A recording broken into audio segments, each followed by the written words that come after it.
Welcome to Orientation 4, Part 2, Research and Writing Skills. This will complete our orientation video series 1 through 4. Orientation 1 and 2 videos dealt with the first two platforms of Populi and the Digital Theological Library, DTL. Orientation 3 began our study on the third and last platform at NSBT, Research and Writing Skills in Chicago and Turabian style. Orientation 4 will conclude this last platform and our NSBT orientation. Let's log in to Populi, put in our username and password,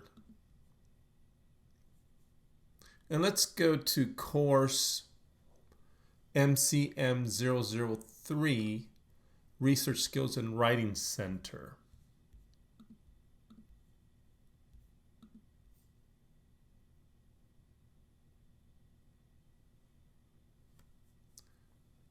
This video orientation covers the second half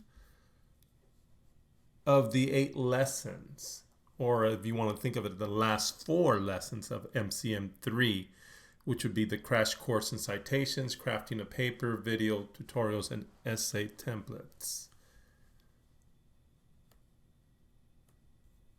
The NSBT Research Skills and Writing Center orientation provides support and resources to students to increase knowledge, skills, and confidence in any part of the research and writing process. Let's pick now the crash course in citations. At NSBT, you will need to write a note or bibliography citation for papers. You can find examples to follow here. This guide is an important template for students to follow when citing notes, referring to footnotes, and bibliography citations at the end of the paper. The following examples illustrate the notes and bibliography style. Sample of notes show full citations followed by shortened forms that would be used after the first citation. Sample bibliography entries follow the notes. For more details, many more examples, you can go to chapters 16 and 17 of Turabian. So let's go into Chicago to this quick citation guide. And as you'll notice here, these are the examples that when you are doing your paper and you're going to cite, for example, a book, you want to make note of the difference in the notes within the paper as you put it at the footnotes at the bottom of the page. For example, what we're referring to is when you have a paper and you put in a footnote. The first one in this particular example is right here. Let me make this a little bigger so you can see it. This one, footnote 1, well, that is where you would insert your footnote. And the way you do that is going to references and then clicking on insert footnote at the location where you want it. Here in this case, it was right after the quotation marks, and you put insert note, and that's where it'll put up a subscript for the footnote, and then all of a sudden also bring it to the bottom. And when it's talking about notes, this is footnote is at the bottom of the page. That's why it's called footnote. At the foot of the page, there is a note. So that's what that's referring as footnote. So when you look back to this guide, it is referring to notes, referring to footnotes at the bottom of the page. And here for a book, it gives you an example of how the information should be written. And then that's one book, and another book would be similar here with two authors, and then the title of the page as well. Then the shortened notes are referred to if you cite the same source a second time. Again, the example in this paper, when you look at the footnotes here, the second footnote that is placed in this paper is found right here. And so the writer here puts the whole footnote here, and this is an article, not a book, but just for an example to show you. Then to give you the shortened version, because they repeat the same note, in other words, the same author. So here's footnote 2, footnote 3. The next citation is the shortened version. So that's what this is referring to, the shortened notes. As you noted, if you notice the full note, the first time that you cite a source, you give the full first name, last, comma, and then you give the title in italics, and then you put in parentheses the city, the publisher, and the year. Close the parentheses, comma, and then the page number where you found it. But look at the shortened version. If you were to, in the same page, cite that same source again, you would just put the last name and then a short version of the title and then the page numbers that you were utilizing. The same thing goes with, if it's two authors in the book, you notice that it's the last name only. See that last name here, last name, and last name here. So it's Sassler and Miller. And look at the whole title is a long title: Cohabitation, Nation, Gender, Class, and the Remaking of Relationships. That's a title, but look at the shortened where it's just Cohabitation of Nation, comma, and the page number. That's only after you have cited the source for the first time and you give the full bibliographical information. Then the following subsequent times that you cite this same source, you write it in the shortened version, the note. Okay, and then that's referring to within the paper as you put footnotes. Now, when you, at the end of the paper, you'll need to make reference to all the sources you've utilized, and you'll notice here, though, it is actually written last name first, period, and then you have the title, period, no parentheses, comma, and the year with no page numbers. So look at the difference between the two. You notice that first name, last name. Here it's last name first, and these have commas and parentheses. These have periods and no parentheses and no page number, whereas it has a page number there. So you need to make sure that you have that order in mind when you're doing a bibliography. Let me give you an example. If we go back to that paper that we were just looking at, when you go to the bibliography in this paper, you'll notice how it is last name first. Remember, it was Weber that was utilized. So here's Weber, and actually it was this Worship Old and New is what was written in the paper. And the reason there is also just a line here is because when there's a line, it refers to the same author. Same here. So that's when it's a duplicate. Not the source is duplicate, but it's the same author, but you're using that same author twice because they have two sources that you utilize by that particular author or individual or individuals. So that's an example of how it's last name first because it's in alphabetical order. That's why you have the bibliography that way. So that's the example for book. And if you go to this link, like I showed you when you clicked on here, the citation, it'll take you straight to it. When you click on that, Quick Guide to Turabian Style Citations, and then you got examples here of a book. If you have found a chapter or other part of an edited book, this will demonstrate how you want to format that chapter. So if you notice, you have the author of that chapter. You'll have, this is the footnote, you'll have the chapter itself is not italicized because the chapter, you put it in print and you put it in quotation marks, then put a comma. You put the word in because this chapter is in a book. So the book, though, like you saw the first time, needs to be italicized, the making of the American essay. And then you put a comma, and then usually books that have different authors submitting chapters, there's someone that is the editor. So you put, that's why there's ed here, period, and that's the name of the editor. There you got, again, the parentheses, the city, publisher, and year, comma, and then, close the parentheses, comma, and then the pages where this particular note was utilized. And then the shortened version, if you're gonna use it again, you see Rawlinson, comma, Captivity 48. Now look at the bibliography again, very different, no commas, but periods.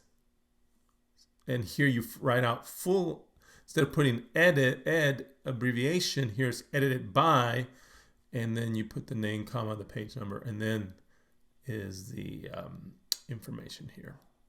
That's to cite an edited book, and then it tells you how to do it for an edited book. So you want to spend time looking at this. This is a quick guide, crash guide, as it tells you within the Chicago Turabian Style online website that you've been looking at. And here's a translated book. How you want to do a translated book is, you notice here's the author, there's the name of the book, and then yet though it was translated by someone else, so you want to put trans and then the person who translated it, and then the city and publisher and year and the page number, the shortened version. Here, if you notice in the shortened version, you'll put the author, the original one, not the one that translated, but the one that wrote the book is the one that you put there. So that's important for you to remember in the shortened version. And then in the bibliography, you'll go again by the author who wrote it, not by the translation, not the translator. And then you put, and then if you notice again, translated by, just like when you saw edited by, you put edited by, whereas in the footnote you put the abbreviation, trans or ed. Here you put the full name in the bibliography. The same thing, I'm not going to go specifically. You can spend time looking at the ebook, how you want to do the footnotes, the shortened version, and the bibliography. If you're going to look at theses or dissertations, this is also an example of how you want to do the regular note, the shortened note when you quote it a second time or more, and then the bibliography entry at the end. There's a journal article, the same way there, shortened version. Then you got news or a magazine article. So this is just a quick crash guide on this. If you're using different sources and you come across one and it fits one of these, you want to make reference so that it helps you to format it correctly. A book review shows you how to do the book review. A website content on a particular website gives you, again, the note, the shortened, and the bibliography entry. Audiovisual content, social media content. If you want to do a text, notes, how you want to write that if it's a text.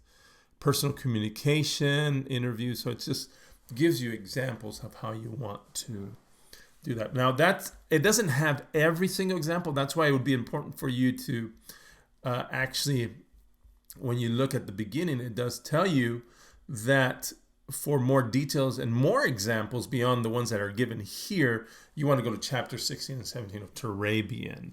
So again, these are sample citations for what we are using at NSBT as notes bibliography. All right, so I wanted to show you that as you were looking at our in this crash course in citations, looking at the quick guide to Turabian style citations. Click on that and it'll take you to that page and you want to make reference to it. But again, remember to have all more details and more examples. You want to have Turabian, the book Turabian. Remember that again, when we looked at Turabian, it was this particular book that we were looking at. And let's see where it is. We have it here in formatting. This is the Turabian one. So we recommend that you have both, but Turabian will give you those examples, and this is what's referring to. You will need to purchase that to have that copy. So within Turabian, chapters 16 and 17 will help you look at more examples beyond the ones that I just highlighted in this quick guide to different Turabian style citations. Okay, let's go to our next lesson, which is crafting a paper. If you are writing your first paper or trying to improve your skills, these one-page tip sheets are written with you in mind. Read the ones that interest you or download all 26 topics in one PDF by clicking on the last link. So what you can see, you can read them, you can scroll down here and look at them individually. They're also here on the side as you look at the different type of tip sheets for you. Because see, when you're going to be researching and writing, there are a lot of components, a lot of things you want to take into consideration. Let me just kind of list some of these things that are here for us. Like, for example, why research is one question. Helping you choosing a topic, research questions. As you're going to do a topic, there are definitely, you need to ask yourself certain questions when you begin to look at sources. Core of an argument, the claim plus reasons plus evidence. Plan your research around the questions of argument. Just really giving you strategic ways of how to begin your research process. And like it says, to craft your paper, your essay. How to plan your time. Some of us are good at managing our time. Other of us need some guidelines, and this is really helpful too. Finding a research question. In other words, how do I get going in this whole topic that I'm choosing? For example, if I want to choose Christian leadership, okay, so what about Christian leadership? And so that's why you can choose a topic, but then there's going to have to be a question that you pose that you want to answer. Academic language of research, assignments. So this is good for you to look at. Academic language of research, how to position your idea. So the assignments, how to position your idea. Tell and retell your elevator story. That's about how to tell a story. Finding relevant and reliable resources. Again, this is the whole thing about what's credible, what is scholarly, what makes it a valuable and helpful source for your particular topic. Write as you read is another advice. How arguments grow from questions. So we start by asking questions, but then here helping you in this whole process to develop the argument for or from those questions. Academic language research, acknowledging and responding. Planning your draft. Again, some of us ideally think that we can, in the first try, get our paper done, and that's not how good papers are written. There's several drafts where you will begin to write and then come back and modify, omit, add, and just different aspects as you continue to do the paper itself. So you need to plan your draft on that. So that's helpful. Working through writer's block. Those moments of how to get unstuck. So that's a good example for you there. When to quote, paraphrase, or summarize. See, there's moments when you are going to be referring to a particular source and you want to know if I should just quote what they're saying exactly. But then there's other times where you can paraphrase it or summarize what they say. All of these, though, you will need to provide credit to the person who or persons who has that idea or concept that you are beginning to explain or articulate. That way you will always need to put a footnote after that if it's a quote or if you're summarizing or paraphrasing, you want to give that person credit. Academic language of research, verbs for introducing a quotation or paraphrase. In other words, you want to introduce that quote or paraphrase, because that way they'll know that you're referring to your source. So there are importance of the verbs. 3 principles for citing sources. That's helpful too. As you continue. The dramatic pattern of introductions and fairy tales.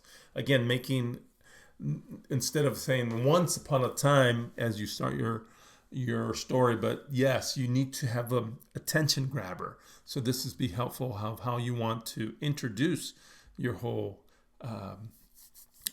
research and paper or your argument. Writing an introduction. Drafting a conclusion. That's helpful for you. Writing your title. So those are different aspects. Revising your draft. So here we go again, coming back to your draft and then giving it shape, organizing it, introduction, conclusion, sentence level. 5 principles for clear sentences. The clarity aspect sometimes is difficult in the writing process. And here, good strategies for you to have clarity in your sentences. Accepting feedback. Obviously, that's always important, because as you write, sometimes you can hear yourself as you're writing and you think it all sounds well, but sometimes it's important for having others look at what you're writing so that you can have valuable feedback. Why cite sources? In other words, the reason why we do require you in your papers to cite and giving you rationale. Now, as you went over these 26 topics, you may think that you might just want to go into one of these and go ahead and download it or look over or read it. Or you can click on all of these and you can download them as in one PDF and you can have them all. So for example, we're going through here and you're saying, I think I want to kind of look at more closely the whole thing. I think finding a research question. And this is what I was saying. It's a 1-page sheet that gives you just concise information, finding a research question, and it just goes through value, surprise, and disagreement. Make your topic manageable. Watch out for Wikipedia. Question your topic. Bounce ideas off friends. Evaluate your questions. And it continues to give you more specific information for finding a research question. So that's really helpful. And then you can go ahead and download this if you want, or print it. So it's up to you how you want to do it. And let's say you find something else as you're looking here, how arguments grow from questions.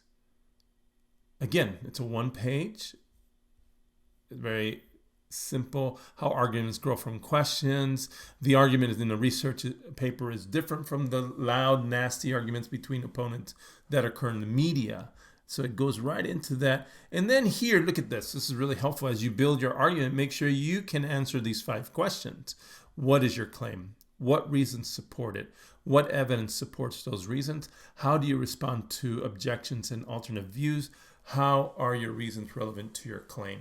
Because what happens as you begin to answer these questions in your writing, you are actually answering them. And so people will notice that your claim and your argument is well supported because you've already began to ask yourself those very questions. So that's really helpful as you look at this, those different topics. So again, and how does it look to download all of these, right? Click on that, and all of a sudden, it tells you have 26 pages. It's all 26, and you can download this or print it and have it as a reference for you. It's very helpful as you look at crafting a paper in your and for NSBT, typically this will be your final paper.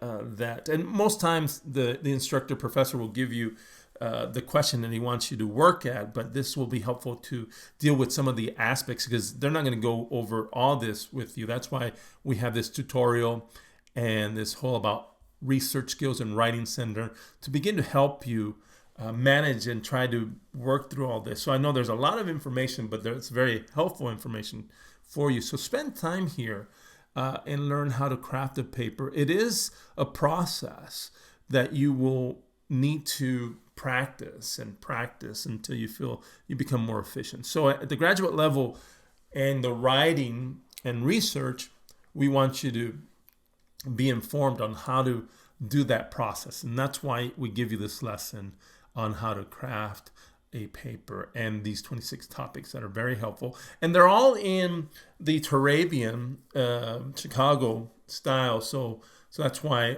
we keep this for you in this way, so that you can have these sources and this information as you look at your particular topic, okay? So let's go to our next lesson.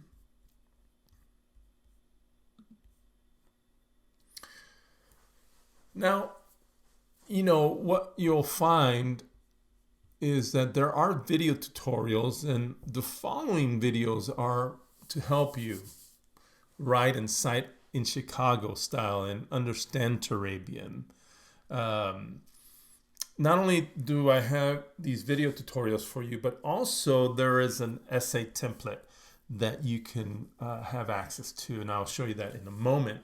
There is a pre-recorded 60-minute webinar in this topic, plus 3 brief video tutorials on Chicago Manual Style 17th edition.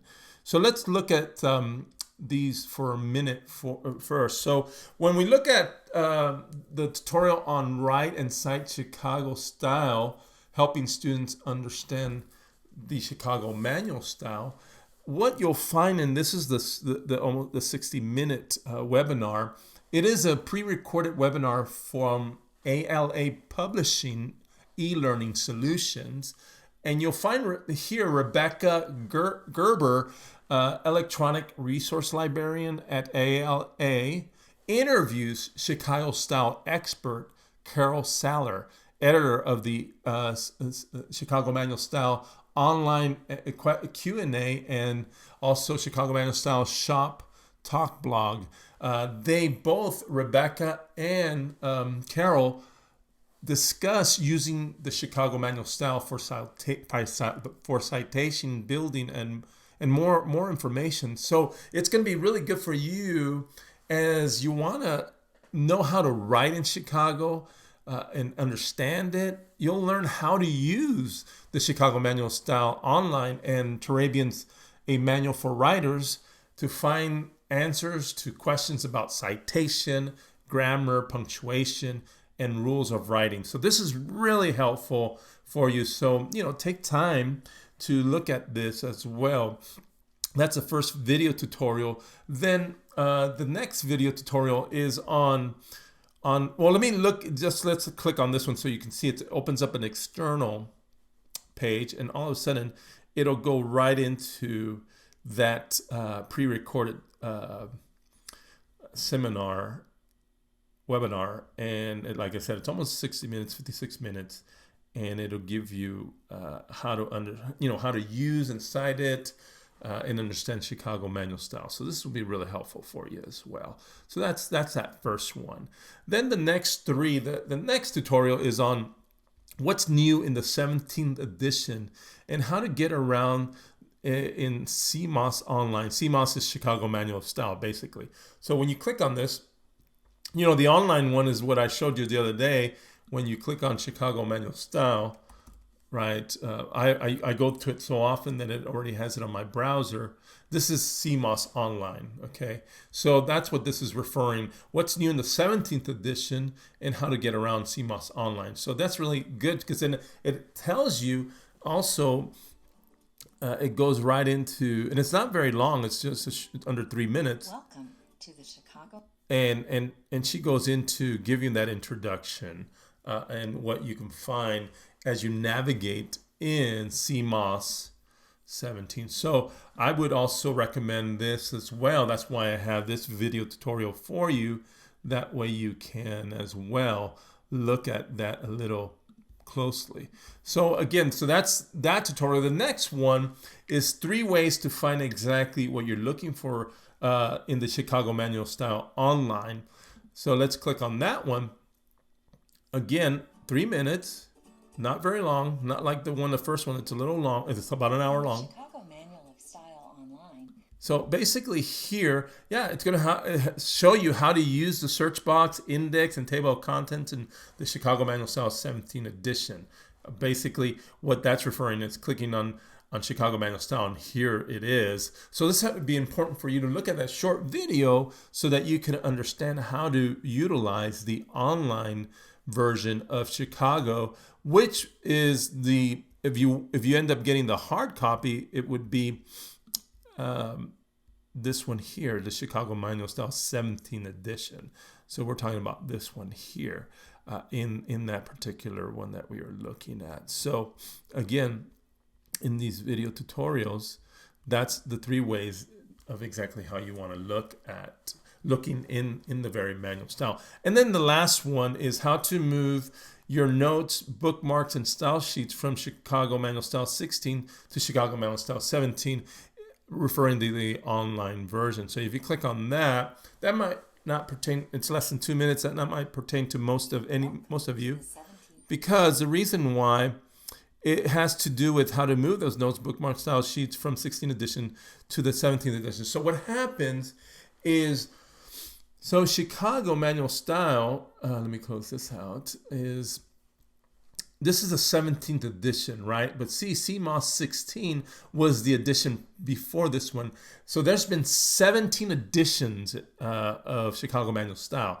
So the last one, CMOS, so what happens if you end up purchasing the online version, you are able to make notes and you're able to put bookmarks. And so for those of you that will continue to subscribe to CMOS online, you can transfer, if you were last year or before you were using, you can transfer to the new one. So let's say, for example, now us that are CMOS 17, when they come up with the next edition 18, whatever you've done in 17, well, you can transfer it over to the next edition. So that's what this means. So it doesn't pertain to us, but it does it lets you know that they're letting those that have had subscriptions in years past in the 16th edition, that all their notes and all their bookmarks can be transferred to this one. And that's just nice to know that they provide that to people as they're doing their subscription. So these are those video tutorials that will be really helpful for you. Now, what I want to do next is, in this very lesson, what I have provided for you, there's also a template of a formatted paper and notes bibliography that you're able to download and utilize for your essays at NSBT. Let's go over some of the key components that you'll find that you need to incorporate in your papers, and that is the title page, the page numbering. There are going to be headings and subheadings, content of the body, the body of the paper, introduction, thesis statement, and conclusion, and then the footnotes bibliography. So again, that's why I'm saying to feel free to utilize this template and assist you. So let's look at this a little closer, and this particular template, it's already in Word. So if you choose to download this here or open it up in the next window, for example, let's see if you open it on the next window and then you want to download it, it's going to give you an option either on PDF or original Word. Remember, your essays are needing to be done in Word. So I recommend to download it in the original Word document, not a PDF, because that won't be helpful, but do it on the Word. So when you download it in Word, it opens it up in your Word document. Let me go ahead and close this one out. It's the same one, but I don't need 2 copies of that. And all of a sudden, you have the very the very paper, and it's in template. What's going to be really nice for you, it's already in the format of notes bibliography. So let me make it smaller so you can see this. You can see here. Oh, let me make it just a little bigger. All right. All right. So as you notice, and I've already shown you in the tip sheets and already, and in our last orientation, those very links that take you to those tip sheets to show you how to do. Let me go back so you know what I'm referring to. So remember when we were looking at our lessons, and when we went into formatting, and we go into our tips on paper formatting. Remember I showed you there's the margin page numbers where you clicked on that and it opened up a tip sheet, right, of all this information where you can read and write. And this is what I want you to be able to do. That's just helpful for you to understand those very tip sheets on the title page, main text, subheads, bibliography, and footnotes. So those are the very tip sheets that you're able to download. Okay, so I provided that for you. Not only that, but remember as well, if you go down, I also gave you in one sheet all those aspects, and this is in this one handout that explain in detail what I'm going to show you right now. So I want you to be able to use all of this handout plus these tip sheets as you format in Chicago Turabian. So realize that you have all this information that will fill all the gaps in for you. And then you have that hand sheet in one sheet, all this information in notes bibliography.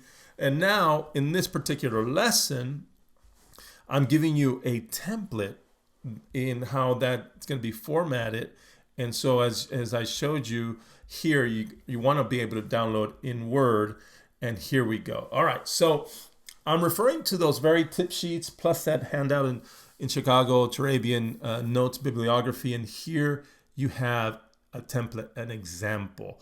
So the first component that you're going to need as you write your essays is that you're going to need the title page, that you'll have in bold, you'll have here the title of the paper. If it's, if it has a 2-component part, you're going to put a colon and write, for example, here, Navigating Worship Wars, an evaluation of worship form and message. It could have been easily Navigating Worship Wars and ended it in just one sentence, but here the student also gave a little bit more guidance to readers to know what he was referring to as to Navigating the Worship Wars, and it's an evaluation of worship form and message. That's what he's referring to, the worship wars. That's the title. Then you'll need, as far as look at the spacing and look at those tip sheets to show you, or that handout in how you want to format that. Then you have the student name here. Here's this course on Tutorial for Online Learning. You put the course name and then the date when that is supposed to be submitted. That when you're submitting that paper. So that's that first key component of the title page. Then you got page numbering. So if you notice, as the tip sheets tells you, and also the handout, it says that the title page does not have a page number. But your page numbering, it is still the first page, but it doesn't have the numbering on that page. You start numbering on the title page, but the first page number that appears on your paper should be the second page. So how in the world do I do that in the page numbering? In Word, what you'll need to go is go to references, and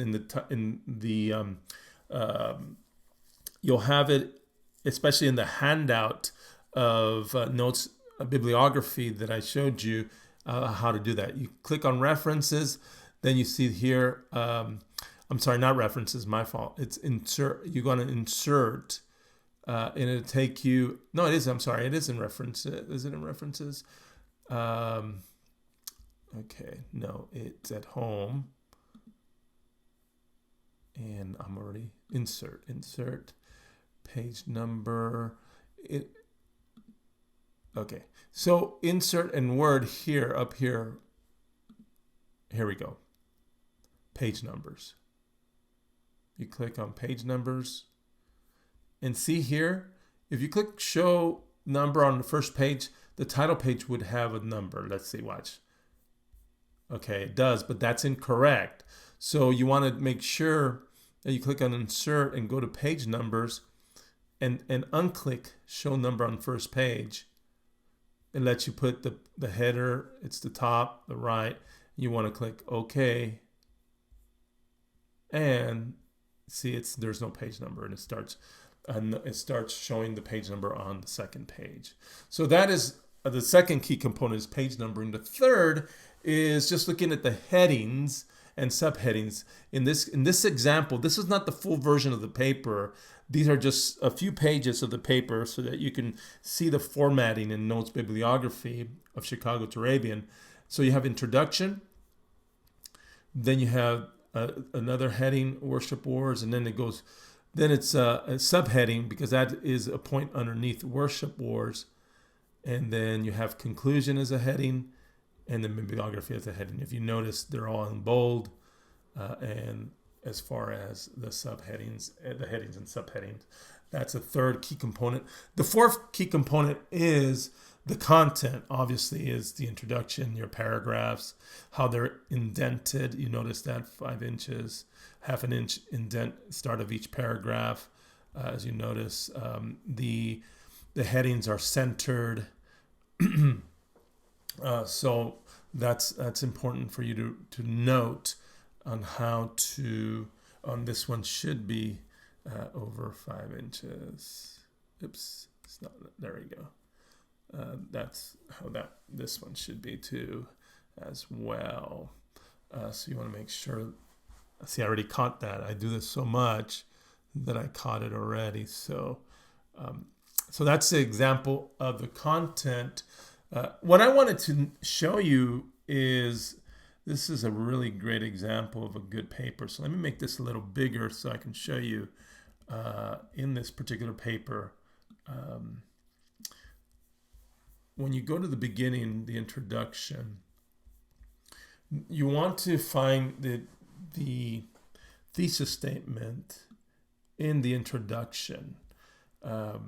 That's where professors will find it. May be the first paragraph, but it needs to be in the introduction. So in this case, he does a good job. So let me go ahead and read it for you, because it's a really good paper. Near the end of the 20th century, the local church began to experience a dramatic shift in the stylistic expression of worship, with various forms of revolutionary instrumentation such as electric guitars, drums, and synthesizers. Technologically enhanced worship production led to a more contemporary form of worship expression. In his work, Worship, Old and New, college professor and worship theologian Robert Weber acknowledges this new development.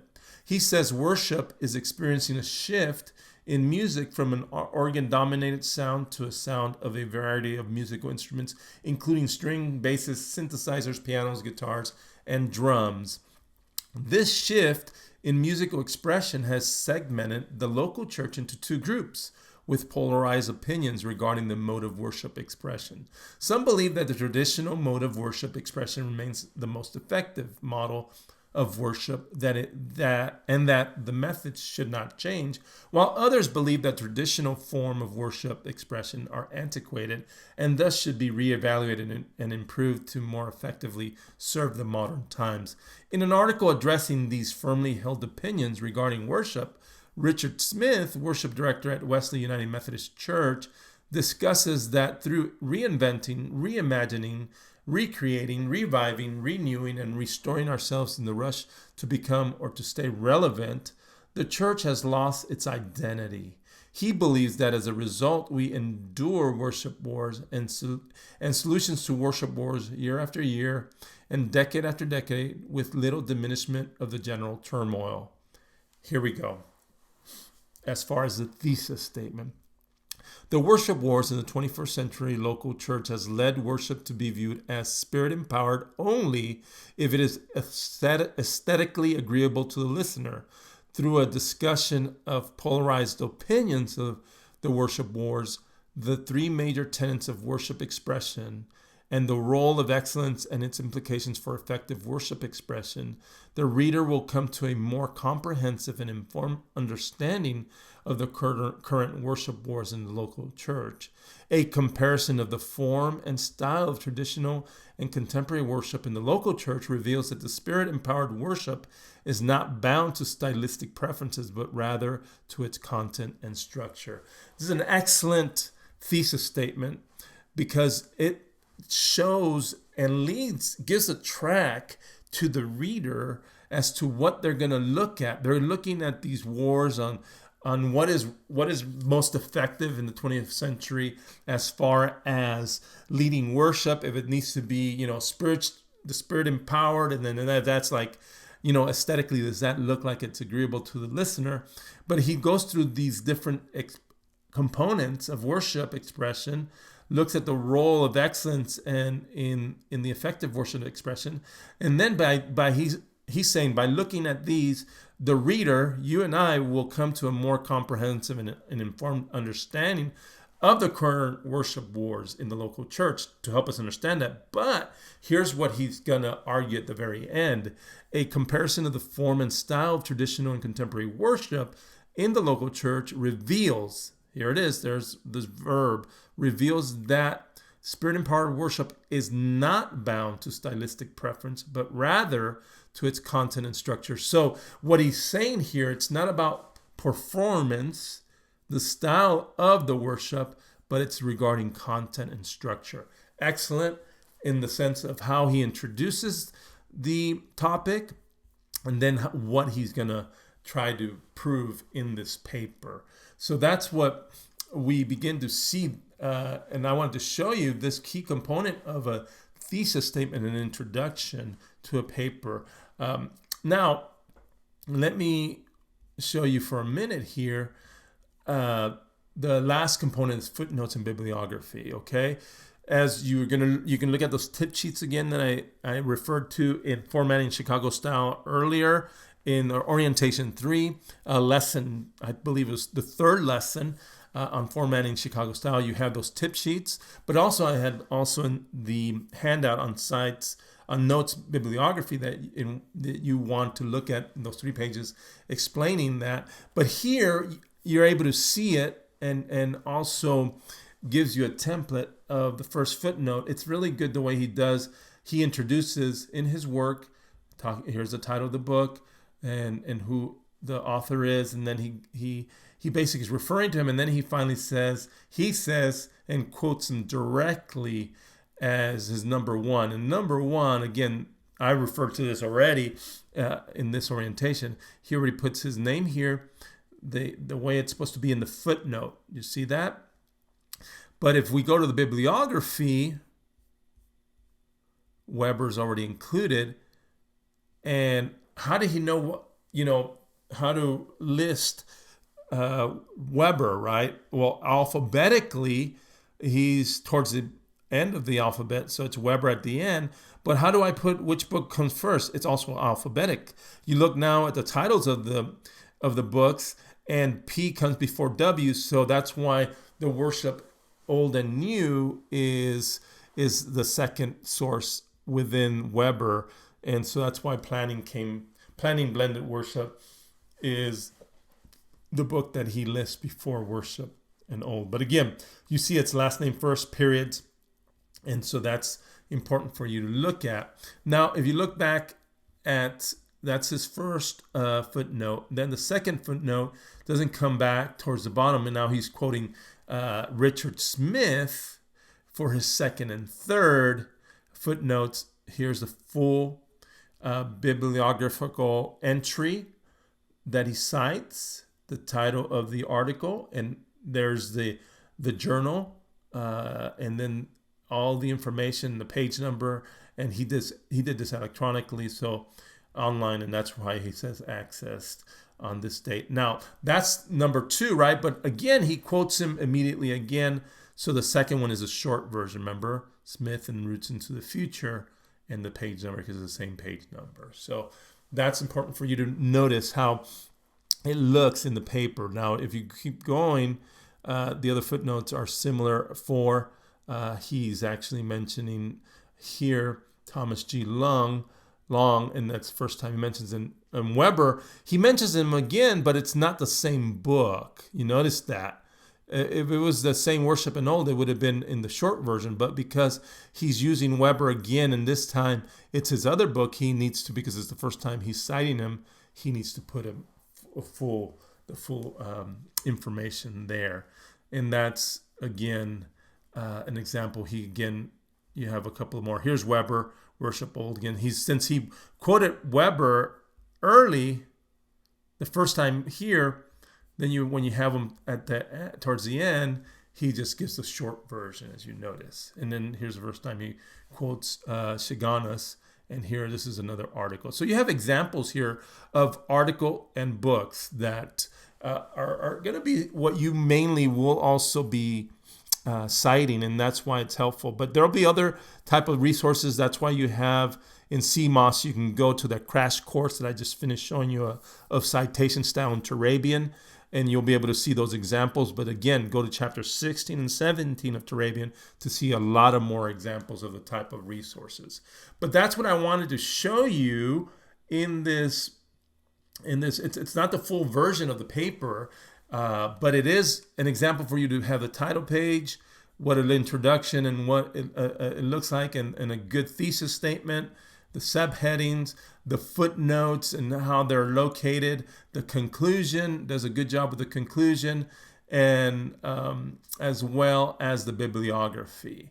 So this for you is going to be helpful. One thing I wanted to show you real quick that will happen. Now, let me see how you have the version here, and it puts the page numbers on this side. That's incorrect. The reason why is just when it uploaded on Populi, it did that. So when you download it, remember, you want to do it in the original.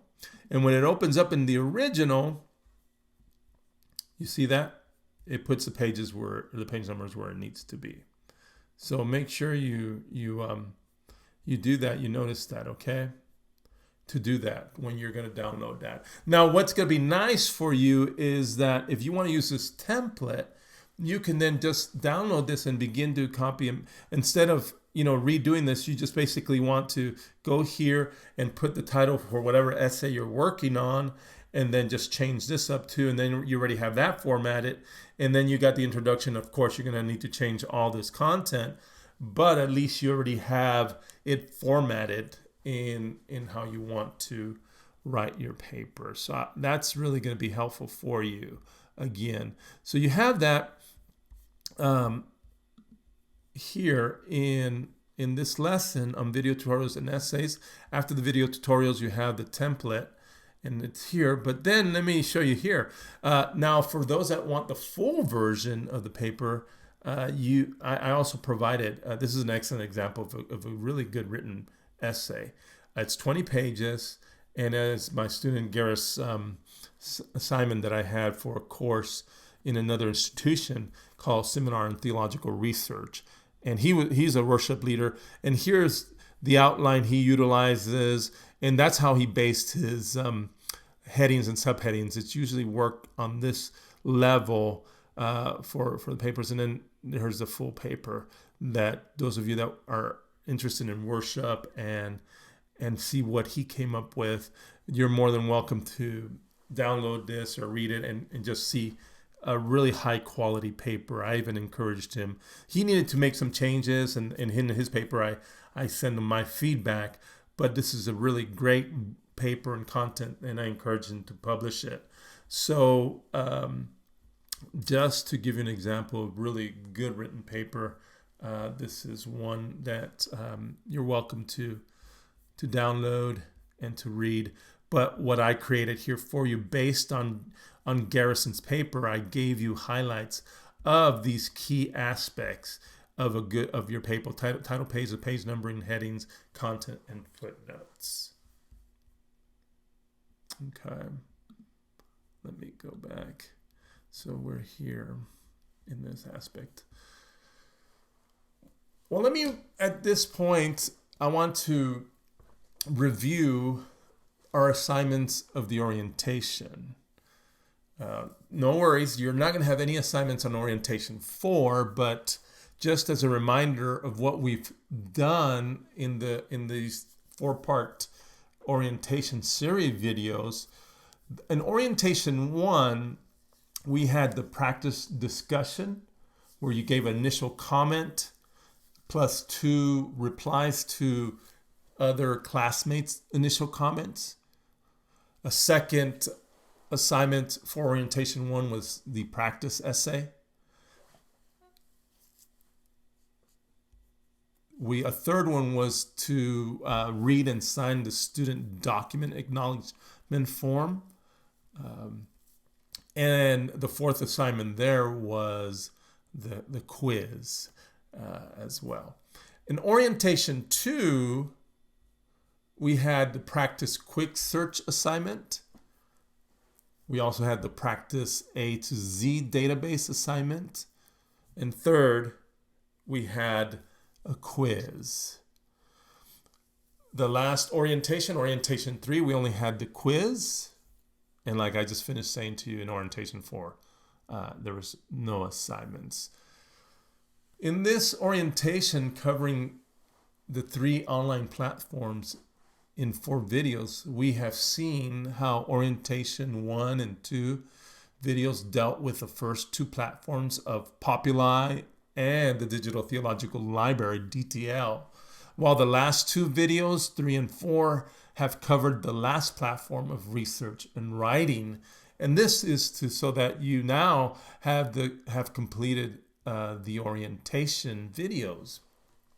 These video orientations correspond with your tutorial courses of MCM 001, Tutorial for Online Learning, MCM 002, Library Orientation, and MCM 003, Research Skills and Writing Center. And these are going to be available throughout this course session. This ends our orientation 4, part 2, Research and Writing Skills, and the 4-part video orientation series. If you have further questions, feel free to contact me, the Director of Online Learning. I'm also Director of Information Literacy, Dr. Eloy Nolivos, Nolivos at nsbt.org.